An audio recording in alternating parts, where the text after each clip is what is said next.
शनी जयंती आणि शनी अमावस्येच्या 23 वर्षानंतर योग. 150 वर्ष पुरातन येवला शनी मंदिरात भाविकांचा जनसागर.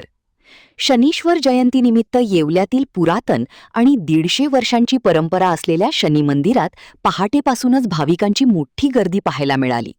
यंदा शनी जयंती आणि शनी अमावस्या हा दुर्मिळ योग तब्बल 23 वर्षांनंतर आल्याने भाविकांनी दर्शनासाठी मोठी गर्दी केली. मंदिर परिसरात भक्तिमय वातावरण निर्माण झाले असून दर्शनासाठी लांबच लांब रांगा लागल्याचे चित्र दिसून आले. नमस्कार. नीलांजन समाभा संप्रपुत्रम यमाग्रजम छाया मार्तंड संभूतम तम नमामि शनेश्वरम. आजचा शनी जयंतीचा आणि शनी अमावस्येचा दुर्मिळ योग 23 वर्षांनी आलेला आहे आणि आमच्या स्वतःच्या मंदिरातली 4थी पिढी आहे आणि दरवर्षीप्रमाणे आम्ही यंदाही आमच्या शनी महाराजांचा लघुरुद्र आणि महाप्रसादाचा कार्यक्रम ठेवलेला आहे. पहाटे 5 वाजेपासून भक्तांची अतोनात गर्दी चालू झालेली आहे.